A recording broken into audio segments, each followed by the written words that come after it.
A lot of people are talking about vibe coding these days, and in this video, I'm talking with one of my members about what is vibe coding, how you can get started, how you can use it, but not only to just build code and full application, but also to help you build automations for your own business or build automations to sell to your clients.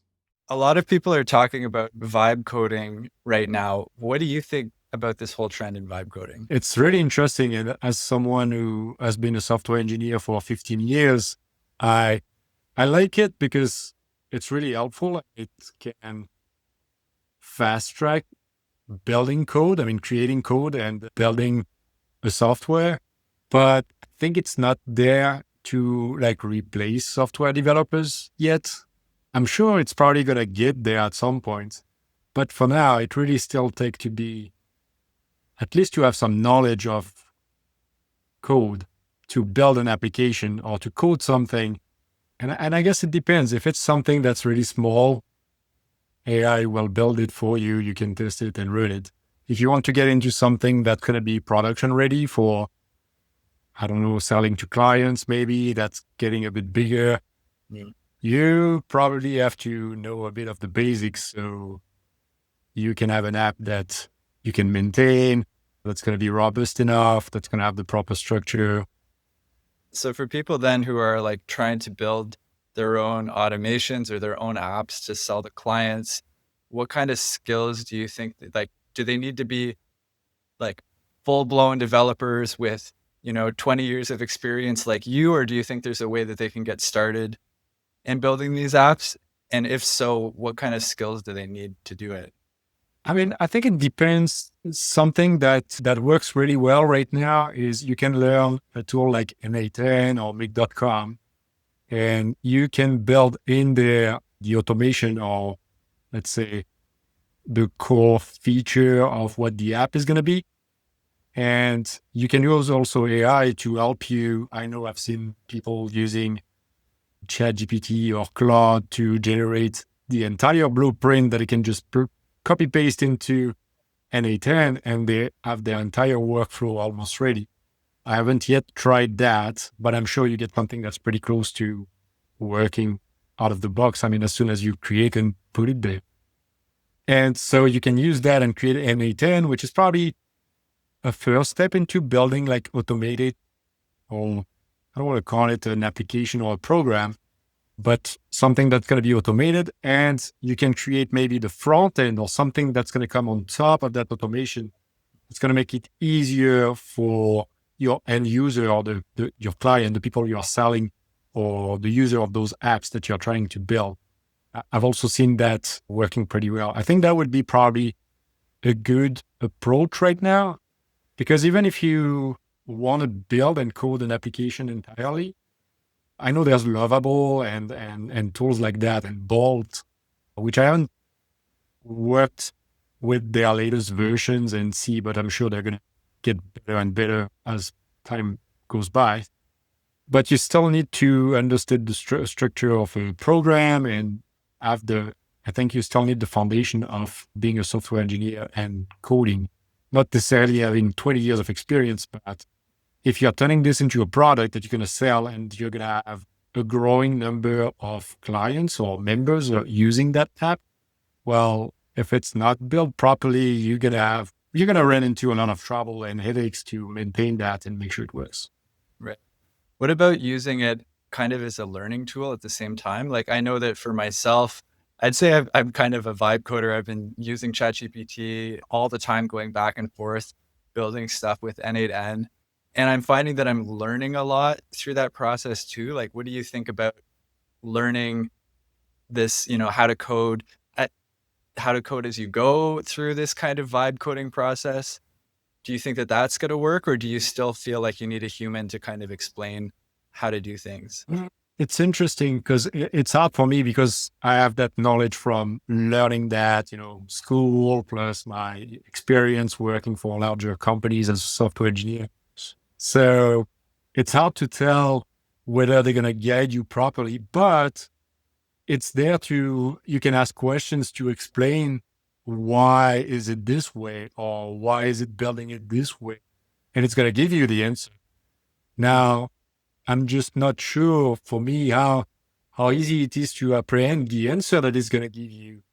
And maybe you're going to have to ask multiple times, say, hey, I don't know, give me an analogy or explain it better or explain it in different terms. That's the thing that I'm not sure, but it's definitely there. I mean, I use ChatGPT when I code a few things for a couple of projects, and sometimes I'm not too sure what's the best approach. So I ask like recommendation of patterns, and I've found myself also catching a few errors from it, the way it was writing code. But I think that was a mix between what maybe my request or what I was asking was not precise enough or worded. What I like to use is the voice inside ChatGPT, so I can just talk and it records, I transcribe what I say just because it's easier. And yeah, sometimes it's not and like I said, it cannot be perfect and as good. And also, I mean, software engineers, coders with 20 years of experience, they're just faster than someone who is newer, right? They just know because they have the experience, they've built so much. And I think ChatGPT is kind of like that, but you just need to ask exactly what you want him to do. Yeah. And I think you also need to have that overview of everything that you want to build. And that goes back to what I was saying earlier, where having that experience of knowing like the architecture of the software, how to better organize your code, like what's on the front end, what's talking to the database, or where you're going to store the data, how you're going to manage the data, separations of concerns. There's a lot of things like that. That's definitely knowing all that is going to be a big plus, and it's going to help you to identify faster issues, or I mean, it's going to just make it faster, obviously, the process of building what you want to build. Yeah, that makes sense. I've noticed myself using ChatGPT for coding. Like I think it was like a 12-hour session of just talking back and forth with ChatGPT on this N8N project. And I noticed that there was some, like it'll make the code, but then sometimes there was this kind of, like you said, like a bigger picture thing that it wasn't getting.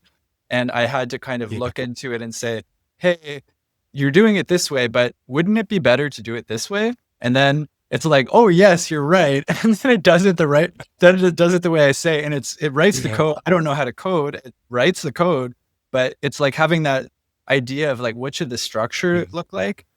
I think it's missing that sometimes. Yeah. Yeah. I mean, I've been using ChatGPT connected to just my code repository. And the way I've been using it is just connected to just one file at a time. And so because I've created the structure myself slowly, and I've separated in multiple files, like everything that's related to getting the data from the database, and then the logic layer, and then what's front end. So when I ask questions, I know around that structure. So I know exactly what to ask to change, or because it's just aware of that specific part, I can just ask to change that part, but I know then I want to change that other part because that's related to it. And I just know about that entire structure, so I know what to ask and what to change, so it makes sense. But I wonder, using something more like Cursor and the full-blown ChatGPT integrated to it, if that would just make all of that for us. I know Lovable, for instance, could do something like that. But it's very interesting to see what's possible with that and coding. Your community is focused on helping people build automations. Are you using AI within your community? Like how do you help people in your community build their automations and things? Like how much AI integration are you doing there? So I use more AI. So I help them build automations, and specifically using no-code tools such as N8N or Make.com, just because it's a bit easier. You have building blocks essentially that you connect together.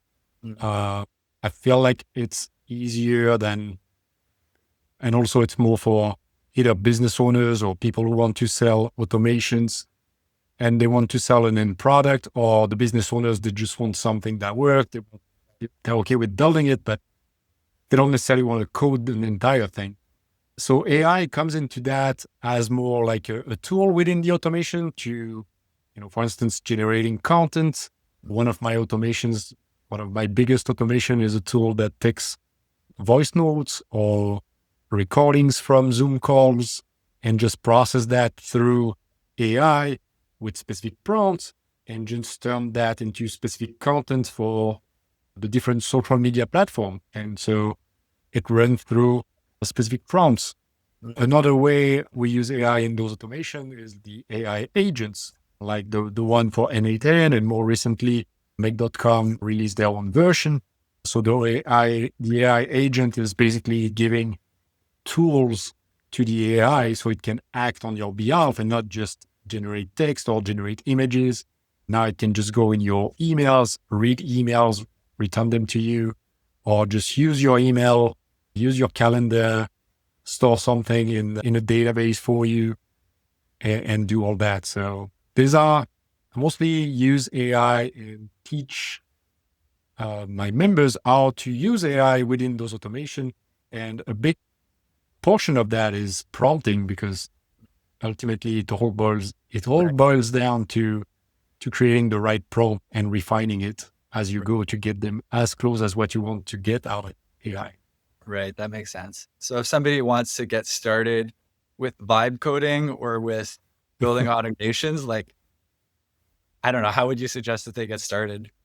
I mean, vibe coding, I would probably find first and read about, it's probably the ABC of coding an application, maybe a bit of structure and design patterns, things like that. But I feel like if you really want to build custom apps, now, if you want to build more automations, you can probably use AI to help you and create the blueprints of your automation that you can just take and copy paste inside N8N.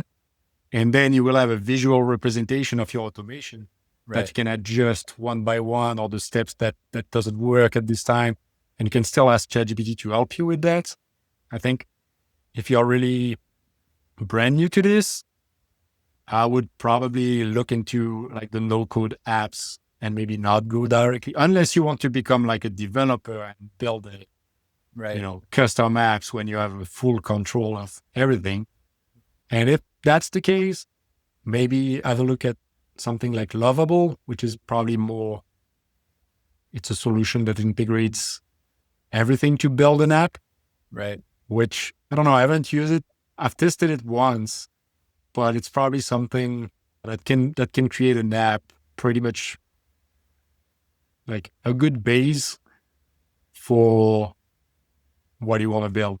But maybe the last 10% are going to be difficult to get. Right. I don't know. It's more like a feeling that I have on this. Yeah. But so yeah, if you don't want to become a developer or build a full-fledged app, I would recommend going to no-code automation. And if you want to have an app-like feeling, you can always build a little front end. It's going to look like an app, but call automations behind the scene. Right. So like the logic is built within automations that are easier to maintain. They are visually represented. I think that's probably my recommendation to get started with building something like that. Right. Yeah, that makes a lot of sense. And I know that like when they break, or if you get the visualization of it, but the parts don't work, which is often the case, like you might ask ChatGPT to make the N8N workflow, but then you load it up and you realize there's a bunch of broken pieces, or you have to fix things. Yeah. I would recommend people join your community, because I did, and it's definitely been helpful for me. Yeah, I agree. Like definitely having someone you can ask to who is a few steps ahead of you at least and can help you. You can ask directions and help. I think it's definitely valuable, because otherwise you will just spend a lot of time on Stack Overflow, which is a very popular platform to ask code questions, or scouring the internet to find answers. Yeah, can waste a lot of time on that kind of stuff. It's nice to just Yeah. ask directly. I hope this video was helpful and gave you a good overview of what vibe coding is and how to get started with it. If you want to start using it or to build automations, feel free to join my free community, and the link is right down below in the description.